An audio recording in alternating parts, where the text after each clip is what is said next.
Cobra का salute. मैं आज आपके सामने अपना 33rd वीडियो लेके आया हूँ। 33वां वीडियो है मेरा with a very interesting and important subject. ये विषय है the myth about Muslim population explosion. एक काल्पनिक धारणा है, एक भय, एक डर फैलाया जा रहा है कि मुसलमानों की आबादी दिन दुगनी और रात चौगनी बढ़ रही है और हिंदुओं की आबादी को पार कर जाएगी। ये कई बुद्धिजीवी हैं जो हमको आके हिंदुओं को आके लेक्चर दे रहे हैं और बोल रहे हैं कि आबादी बढ़ जाएगी, आपके ये इस्लामिक रूल लागू कर देंगे, आपकी बहू बेटियां उठा ले जाएंगे, आपकी गाड़ी घोड़ा घर घर पे कब्जा कर लेंगे। ये अगर ये सच्चाई है, बता रहे हैं, आगाह कर रहे हैं, तो बहुत अच्छी बात है। मेरा कोई मुसलमानों से मेरी कोई दुश्मनी नहीं है, ना हिंदुओं से मेरी दोस्ती है, ना हिंदू से दुश्मनी है, ना मुसलमानों से दोस्ती है। मैं आपको जो सच्चाई है वो आपके सामने लाना चाहता हूं। मगर ये जो डर बताने से, लोगों को, हिंदुओं को डर बैठाने से, हर दिन बताने से, इससे फायदा क्या होएगा?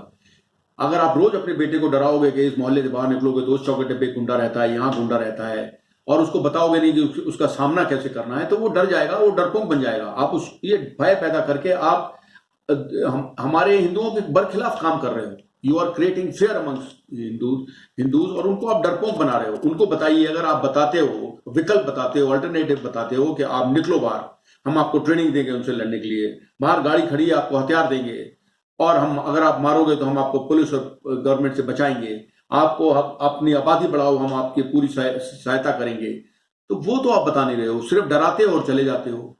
हिंदू इसी काल्पनिक भय के मारे कैराना से पलायन कर रहे हैं। इसी काल्पनिक भय के मारे ऐसी जो एक सोच, अपना सपना आप देख रहे हो, दिल्ली की गलियों से पलायन कर रहे हैं कि वहां मुसलमान बढ़ गए।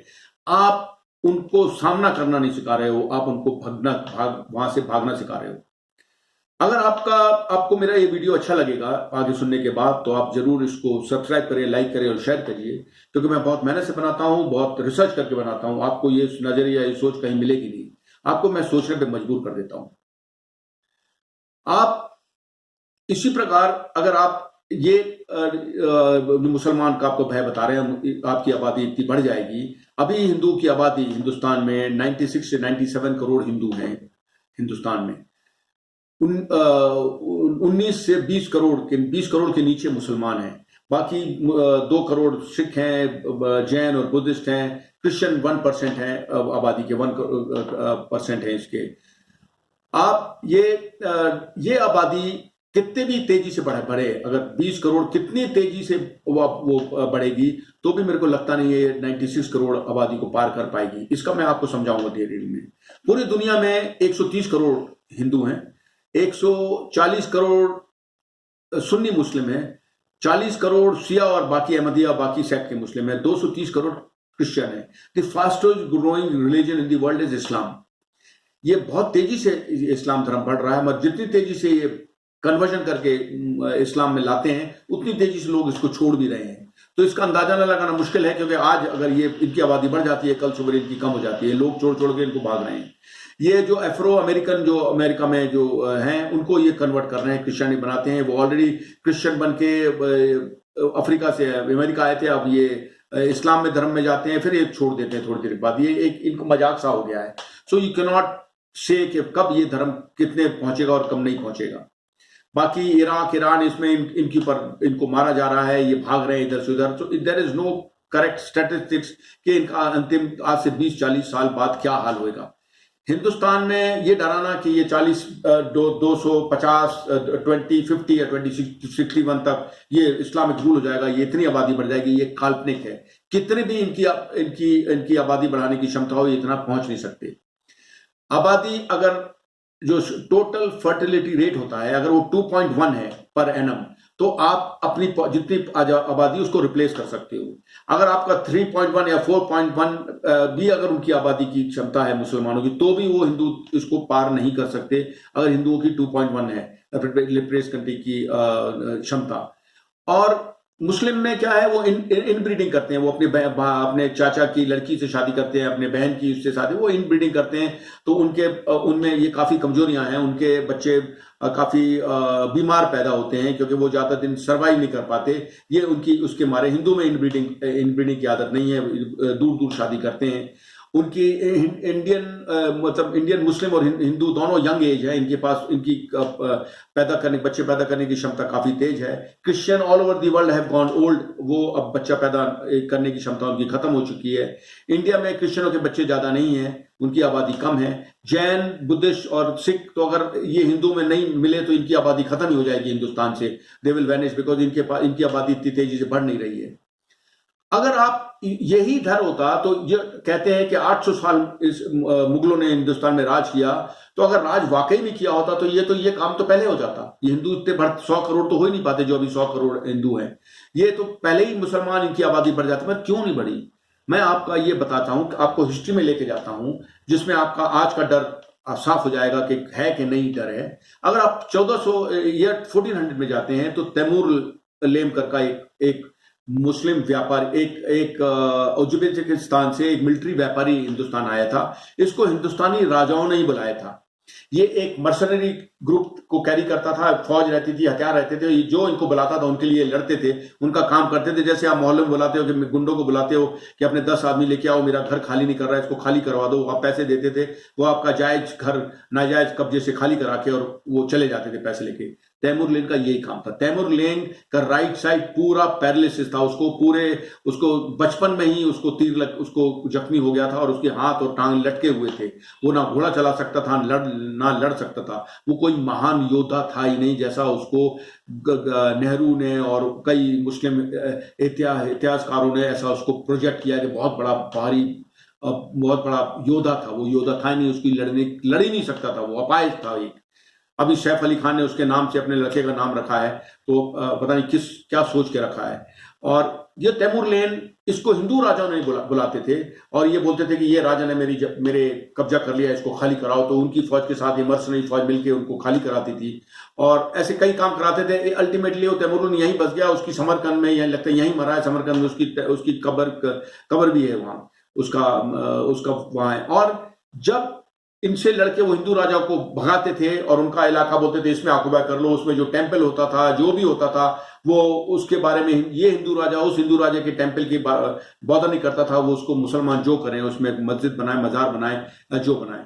हमारी गलती होती थी और हम उनको देते थे। हम ये नहीं सोचते थे कि वो हिंदू राजा है तो टेंपल, ये जो धरोहर है ये तो हमारी है, नहीं, हम बॉदर नहीं करते थे। अपनी गलतियों से, मुसलमानों की बहादुरियों से नहीं, अपनी गलतियों से ही हम अपने मंदिर और धरोहर खोते थे।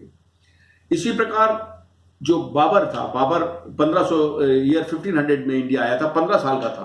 15 साल में कोई योद्धा नहीं था, वो कोई बड़ा भारी लड़ाकू नहीं था। ये मर्सनरी फौज के साथ आया था, यहाँ आके वो यही काम करते करते वो एक किंग बन गया, एक बड़ा भारी छोटा सा एक सुल्तान बन गया और उसने इधर राज किया। 47 साल की उम्र में वो आगरा में मर गया। उसका लड़का हुमायूं था, उसको हिंदू राजाओं ने इतना तंग किया कि वो भागा यहाँ से और वो ईरान गया और बोला कि मेरे को हेल्प चाहिए, मेरे को फौज दो, मेरे को वहां अपना खोई हुई सल्तनत लेना है। तो उन्होंने बोला तुम सुन्नी हो, तुम शिया बन जाओ, हम तुमको हेल्प देंगे। वो शिया बन गया और वो हेल्प लेके आया, यहाँ राज किया उसके थोड़े दिन। उसका लड़का अकबर हुआ। अकबर थोड़ा ऑर्गेनाइज था। जो हमारे राजपूत राजा और जो इधर के किंग थे, उन्होंने देखा ये ऑर्गेनाइज है, ये ठीक तरह रूल कर रहा है, तो उनने अपना जनरल एक अपनी अंबेर की प्रिंसेस, एक राजा की, बारामल जो राजा थे, उनकी लड़की से शादी कराई, जो कि एक योद्धा थी, एक जनरल थी, जो उनकी ट्रोजन हॉर्स के जैसे इस्लाम के अकबर जो पावरफुल लीडर किंग था उसके अंदर गई, उससे शादी करी। और उसका जब ये हिंदू राजा अपनी लड़की और उससे शादी करवाते थे तो ये उनको बर्बाद करने के लिए करवाते थे। वो इस्लाम जो मुस्लिम राजा रहता था उसको अंदर से तबाह कर देती थी ये लड़कियां। ये जनरल थी, they were ready to sleep with the enemy and fight, and अपने कौम के लिए लड़ती थी ये। उनने अकबर के जो 9 रत्न थे, जो 9 एडवाइजर थे, वो they are all Hindus. Akbar के जनरल सब हिंदूज थे, सब राजपूत थे। ये महारानी का ये काम था। उसके जो बच्चे पैदा हुए, जहांगीर हुआ, वो इतना कमजोर था, वो अपने आपस में चाचा भतीजे भाई बहनों को मारते रहा रूल करने के लिए। उसका लड़का शाहजहां हुआ, वो भी इतना ही अय्याश था, वो भी अपने भाइयों को मार के कत्ल करके राजा बना। अय्याशी में पड़ गया नूरजहां के लिए। उसने हिंदू राजा से तेजू महल खरीदा, जो कि हिंदू राजा ने उसको बेचा, उसको कन्वर्ट करके उसने ताजमहल बना दिया नूरजहां का। उसके बाद औरंगजेब आया। औरंगजेब को हिंदू राजाओं ने, मराठाओं ने, शिवाजी ने इतना तंग किया कि वो काम ही नहीं कर पाया। और ये जो कत्ल करते थे कि उसने इतने सारे हिंदू मार दिए, ये हिंदू एक राजा बोलता था उस हिंदू राजा को हमको उससे लड़ाई करना है, उधर जाके उनके सैनिक मारते थे। हिंदू ही राजा हिंदुओं को मरवाते थे। ये सिर्फ मर्सनरी थे, ये काम करते थे, कोई मुगल रूल नहीं था। उसके बाद बहादुर शाह जफर आया, उसको अंग्रेजों ने पकड़ के रंगून में डाल के कैद कर दिया, कुत्ते के जैसे रखा, वो पैरालिसिस होके जंग लग के पूरा बुरी तरह वहां मौत हुई उसकी। जब 1857 में 1858-57 में जब रिवोल्ट वगैरह शुरू हुआ, तो अंग्रेजों ने देखा कि ये जो भी अपने आप को हम कहते हैं कि हम इधर हमारी सल्तनत थी, हम इधर के मुगल एम्पायर के आदमी हैं, उन्होंने जैसे कोई शहर में कर्फ्यू लगाना होता तो पुलिस गुंडों को पकड़ पकड़ के अंदर करती है, ऐसे अंग्रेजों ने इनको पकड़ पकड़ के दिल्ली की गलियों में, दिल्ली के चौखटों में ला ला के खुलेआम नंगा करके इनको मारा और इनकी पूरी नामो निशान मिटा दिया।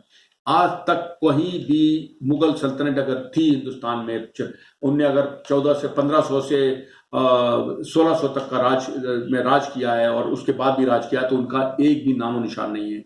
उन्हें किसी भी अगर ऐसा होता तो पूरे हिंदुस्तान को इस्लाम में कन्वर्ट कर चुके होते, ये नहीं कर पाए। और इनको इनका और वही राजपूत राजाओं के पूरे वंशज यहाँ मौजूद हैं, यहाँ तक कि राम भगवान के वंशज यहाँ मौजूद हैं, जो कि उनके जब टेम्पल का फाउंडेशन लेइंग सेरेमनी हुई थी वहां वो गए थे, तो इनके वंशज यहाँ हिंदू राजाओं के मौजूद हैं। ये मुगल राजाओं के डायनेस्टी किसी भी मुगल का कोई भी ले लो, मुस्लिम का कोई भी मौजूद नहीं है। ये जितने भी मुसलमान हिंदुस्तान में घूम रहे हैं, ये हमारी गलतियों के, हिंदुओं की गलतियों और जातियों के मारे इस्लाम में कन्वर्ट हुए हैं। बहुत कम है जो कोई ओरिजिनल, तो कोई भी नहीं है, सब हमारी गलतियों के मारे कम हुए हैं।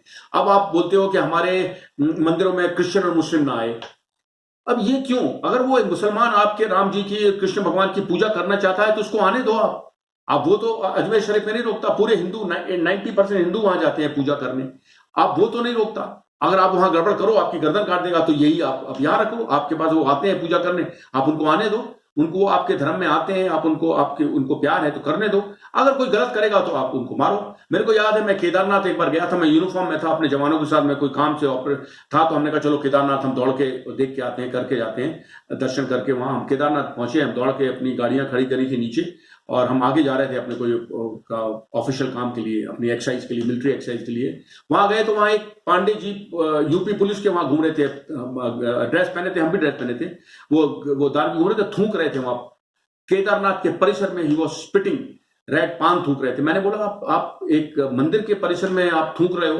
तो बोलता है तुम कौन हो बोलने वाले, मैं और थूकूंगा। और उसने और 10 बार थूक दिया। हम उसको मार मार के उसको छोड़ते नहीं, मेरे साथ जवान थे, मैं भी फौजी हूं, पर हमने सोचा यार क्या पांडे जी ब्राह्मण पुलिस वाले, मैंने कहा क्या बोलना है इसको, ये भगवान के केदारनाथ के परिसर में ही स्पिटिंग एंड उसको ही इज्जत नहीं है भगवान की, तो फिर आप दूसरे धर्म वाले क्या आपकी इज्जत करेंगे? मेरे को बड़ी शर्म आई उस टाइम कि मैं दर्शन करने आया हूं और ये हमारे ब्राह्मण पुलिस वाला जो रोकना चाहिए वो खुद ही ये हरकत कर रहा है। तो हमारी गलतियां ये हैं, हम अपनी गलतियों के मारे अपना नुकसान करते हैं और ब्लेम दूसरी ओर को करते हैं। हम लड़ने की क्षमता नहीं रखते। हमारे जो कश्मीर में हिंदू जो रहते थे, पंडित जिनको बोलते हो आप, ये अपनी गलतियों के मारे वहां से आए हैं। इनका कारपेट का बिजनेस था, इनके फार्म थे, पैसे वाले थे, इनने मुसलमानों को अपने इधर नौकर रखा और काम करने के लिए इन्हें और बोला और लेके आओ सस्ते लेबर। तो ये पाकिस्तान से पोरस बॉर्डर था, ये गरीब और आदमी को लाते रहे, खाने और लालच में ये काम करते रहे। एक टाइम ये आया कि इतना एक्सप्लॉयटेशन कर दिया इन मुसलमानों का कि एक समय ये आया कि मुसलमान तंग आ गए, उन्होंने उनकी गर्दन पकड़ी, बोला कि आप हमको तनख्वाह बढ़ाओ, खाना बढ़ाओ, नहीं तो हम आपको छोड़ेंगे नहीं, आपको हम जो चाहे करेंगे, आप इधर से भाग जाओ। ये डर के मारे भागे, दिल्ली की गलियों में रह रहे हैं। मगर क्योंकि इनने अपने बच्चों को ना मजबूत बनाया था, ना अपना स्किल सिखाया था कारपेट बनाने का, ना फार्मिंग सिखाई थी, इनको भागना पड़ा और गलती इनकी थी। या अगर ये इनके बच्चे स्किल सीखे होते तो ये इतने चीप लेबर के चक्कर में नहीं आते, प्रॉपर बिजनेस करते। अपनी गलतियों के मारे से आप अपना नुकसान कर रहे हो, कोई आपका मुसलमान नुकसान नहीं कर रहा। आप अपने लालच के मारे पार्टीशन के समय आखिरी दिन तक बैठे रहे, आपको पूरा आभास हो गया था कि 2 महीने बाद पार्टीशन होने वाला है, पूरी हवा फैल गई थी, कोई अचानक नहीं था। आप वहां बैठे रहे अगले दिन अपनी जायदाद को रूप लपेटते हुए कि मैं इसको कैसे छोड़ूं, जाना था आपने। आप अगले दिन जब सुबह अनाउंस होने वाला था, उस रात आप भाग रहे थे, कौन आपको भागने देगा? वो आप ही के घर में मुनीम थे, नौकर थे, चाकर थे मुसलमान, आप लाला थे वहां के, आप सेठ थे, फैक्ट्रियां थी आपके पास, बड़े बड़े यूनिवर्सिटी और स्कूल चला रहे थे आपको उनने पूरा बदला निकाला, आपको फिर मारा, रेप किया, सब किया। आप अगर 2 महीने पहले निकल जाते, आप बच जाते। अपने लालच के मारे आप अपना नुकसान करते हो। कोई की आबादी बढ़ने का आपको ये खौफ जो बैठाया जा रहा है, ये क्योंकि आप इतने लालची हो कि आपको ये डरा डरा के आपको और डराया जा रहा है। अगर आप ये आबादी अगर इसी रेट से अगर जो बता रहा हूं, तो जो अभी रेट बढ़ रहा है 1981 से 91 से 2001 2011 जो सेंसस हुआ है, जो अभी इंडिया की हिंदुस्तान जो जो जो हिंदुओं की आबादी 1.8 या 2% पर एनम से बढ़ रही है, उनकी 3.1 से बढ़ रही है। अगर ये इसी प्रकार ही बढ़ती रही और उसमें कोई शॉर्टफॉल नहीं है, पर क्योंकि मुसलमान काफी जैसे कई स्टेटों में मुसलमान की आबादी कम हो रही है, जहां की हिंदी स्पीकिंग स्टेट है वहां हिंदुओं की आबादी कम हो रही है, क्योंकि भ्रूण हत्या कर रहे हैं और लड़कियां जब पैदा होती हैं पहले मार देते हैं, इसलिए उनकी आबादी कम हो रही है। मुसलमान अपनी लड़कियों को नहीं मारते, उनकी पैदा होती हैं, लड़कियां पैदा होती हैं, उनमें मेल और फीमेल रेशियो बिल्कुल ज्यादा अंतर नहीं है, हमारे में बहुत कम है, हमारे में ज्यादा है, लड़के ज्यादा है लड़कियां कम है, बिकॉज हम भ्रूण हत्या करते हैं, हम उनको मार देते हैं। तो गलतियां हम करते हैं, नहीं तो हमारी भी आबादी 3.1 रेट से बढ़ेगी। अगर इसी प्रकार भी 2% पर एनम के हिसाब से भी हिंदुओं की आबादी बढ़ती रही, तो 2061 में हिंदुओं की आबादी भारत में 143 करोड़ 25 होगी, 143.25 करोड़ आबादी होगी। मुसलमानों की आबादी 30 के आसपास होगी, और ये जैन बुद्धिस्ट ये लाखों में होंगे, कोई जैन 80 लाख होंगे, मुस्लिम सिख भी कम होंगे और क्रिश्चियन भी कम होंगे। अगर वर्स्ट कम टू वर्स्ट अगर उनको वो इससे भी ज्यादा 4 से 5% पर एनम वो बच्चे प्रोड्यूस करेंगे, तो भी उनकी पीक आएंगे 2071 में उनकी आबादी 89 करोड़ पहुंचेगी मुसलमानों की, पर हिंदुस्तान की हिंदुओं की आबादी 143 करोड़ ही रहेगी। तो फिर भी मुसलमान उनको अगर पूरे रात दिन ही बच्चे पैदा करते रहे, इसी काम में लग गए, तो भी वो हिंदू के आबादी को पार नहीं कर सकते। तो 2061 में जब दोनों की आबादी इसी रेट में पीक होगी, तो हिंदुस्तान की आबादी होगी 173.25 करोड़, जिसमें 143 करोड़ 0.25 हिंदू होंगे और 30 करोड़ मुसलमान होंगे। पूरे दुनिया में हिंदू होंगे 180 करोड़ उस समय। पूरे दुनिया में जो मुस्लिम होंगे ये 200 के ऊपर पहुंच चुके होंगे, और 290 करोड़ क्रिश्चियन पहुंच जाएंगे। ये अगर कन्वर्जन करते रहे इस प्रकार, हिंदू अपनी ताकत से 180 190 करोड़ होंगे, कोई कन्वर्जन नहीं है। तो वेर इज द फियर? किस स्केल से ये आपको डेंजर बता रहे हैं कि आप ये मुसलमान की आबादी इतनी बढ़ जाएगी? मैं बता रहा हूं कि अगर आप इसमें ध्यान लगाने से, इन बुद्धिजीवियों से बोलो कि ये मंदिरों में जाएं, साईं बाबा मंदिर में जाएं, बोले आप इतना पैसा कमा रहे हो, अपने हिंदुओं के लिए अस्पताल क्यों नहीं खोला? अपने हिंदुओं के लिए, आपके भक्तों के लिए स्कूल क्यों नहीं खोला? बालाजी टेम्पल जाएं, वहां बोले आपने बालाजी मंदिर हॉस्पिटल क्यों नहीं है? हार्ट स्पेशलिस्ट, किडनी ट्रांसप्लांट, ये क्यों नहीं है हॉस्पिटल? आप बीमार होते तो सेंट जॉन हॉस्पिटल में जाते हो, बच्चों को पढ़ाना होता हो तो क्राइस्ट चर्च में पढ़ाते हो, सेंट जोसेफ में पढ़ाते हो। ना आपके स्कूल है, ना आपके उसे मंदिर, आपके धड़ाधड़ पैसे कमाए जा रहे हैं। तो गलती आप कर रहे हो। आपकी कमियों की जो खामियां हैं उसकी ब्लेम मुसलमान के ऊपर डाल रहे हो। आप अभी तमिलनाडु ने एफिडेविट में कोर्ट को दिया है कि उनके 2,500 से 3,000 मंदिर डिसयूज हालत में पड़े हुए हैं, उनको कोई भी देखभाल नहीं कर रहा है। वो तो खुश किस्मती हमारी कि वो गवर्नमेंट कंट्रोल में पूरे टेम्पल हैं। अगर वो किसी स्वामी रेड्डी और दुबे पांडे के टेम्पल होते तो वो बिक गए होते, उनने अपने किसी हाईएस्ट पे कोई भी जात वाले को बेच दिए होते। वो दो temples which are lying in the state और रूइन जो पड़े हैं, अभी भी इनकी हालत इतनी अच्छी है कि उनको रिस्टोर किया जाए तो they are architectural wonder of the world. अब उनको तो देखभाल करते नहीं हो, नए टेम्पल बनाते जाते हो। मेरे को कल कोई फोन कर रहा था, सर हम हनुमान जी का टेम्पल बना रहे हैं, अब 10,000 रुपए कंट्रीब्यूट कर दो। मैंने कहा जो पुराने हनुमान जी के टेम्पल उनको तो देखो आप। तो आप इसलिए आप अपने त्रुटियां को कम करो, अपनी ताकत को बढ़ाओ, अपने लड़ने की क्षमता बढ़ाओ। अपना ब्लेम, अब मुसलमान और दूसरों की जात की बात करना बंद कर दो। आपको कोई पार नहीं कर सकता, आप बहुत मजबूत हो। आपको कोई इस हिंदुस्तान में हिंदुओं का ही राज रहेगा। ओबरा का सलूट।